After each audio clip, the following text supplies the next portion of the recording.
விநாயகர் புராணம் தடைகளை தாண்டும் ஞானம்னு சொல்லலாம். வாங்க இந்த பழமையான நூலுக்குள்ள என்ன இருக்குன்னு பாப்போம். பிள்ளையார்னா தடைகளை நீக்கிறவர்னு நமக்கு தெரியும். ஆனா அந்த சக்திக்கு பின்னாடி இருக்கிற கதைகள் என்ன? இந்த கதைகள் எல்லாம் எங்கிருந்து வருதுன்னு யோசிச்சிருக்கீங்களா? அதுக்கு பதில்தான் விநாயகர் புராணம். முதல்ல இந்த புராணத்தோட கதையே பாப்போம். ஆமா, இந்த நூலுக்கே ஒரு கதை இருக்கு. முன்னொரு காலத்துல முனிவர்கள் எல்லாம் சூத முனிவர்கிட்ட போய் புராணங்கள்லயே சிறந்தது எதுன்னு கேட்டாங்களாம்.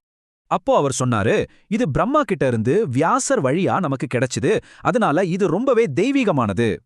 சரி, இப்போ விநாயகரோட புத்திசாலித்தனத்தை காட்டுற சில கதைகளை பாப்போம். ஒரு கதை ஈராவணனை பத்தினது. அவன் சிவன் கிட்ட இருந்து ஒரு ஆத்மலிங்கத்தை வாங்கினான். அது ரொம்ப சக்தி வாய்ந்தது. ஆனா விநாயகர் ஒரு சின்ன பையன் மாதிரி வேஷம் போட்டு இராவணனை ஏமாத்தி அந்த லிங்கத்தை தரையில வைக்க வச்சிட்டாரு. இன்னொரு கதை சிந்தாமணி ரத்னத்தை பத்தினது. அது கேட்டதெல்லாம் கொடுக்கும். அத ஒரு அரசன் திருடிட்டான். விநாயகர் அந்த அரசனை ஜெயிச்சு ரத்னத்தை மீட்டு கொடுத்தார். இதனாலதான் அவருக்கு சிந்தாமணி விநாயகர்னு ஒரு பேர் வந்தது. இந்த கதைகள் எல்லாம் வெறும் கதைகள் மட்டும் இல்ல, விநாயகரை எப்படி வழிபடணும்னு கூட சொல்லுது.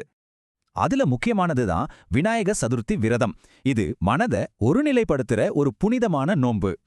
அது மட்டுமில்ல, விநாயகருக்கு 21 திருநாமங்கள் இருக்கு. ஒவ்வொன்னுக்கும் ஒரு தனி சக்தி இருக்கு. இந்த பெயர்களை சொல்றது கூட ஒரு விதமான வழிபாடுதான். இது நமக்கு ஆசீர்வாதங்களை கொண்டு வரும். சரி, இதெல்லாம் கேட்டோம். இதிலிருந்து நாம கத்துக்க வேண்டிய முக்கியமான விஷயம் என்ன? இந்த புராணத்தை படிச்சா இல்ல கேட்டா கூட வாழ்க்கையில வர்ற தடைகள் எல்லாம் நீங்கிடும்னு ஒரு நம்பிக்கை. மொத்தத்துல புத்திசாலித்தனமும் பக்தியும் இருந்தா போதும், எந்த சவாலையும் ஜெயிக்கலான்னு இது சொல்லுது. நம்மளோட இப்போதைய வாழ்க்கையில இருக்கிற தடைகளை தாண்ட இந்த பழங்கால ஞானம் எப்படி உதவும்னு நினைக்கிறீங்க?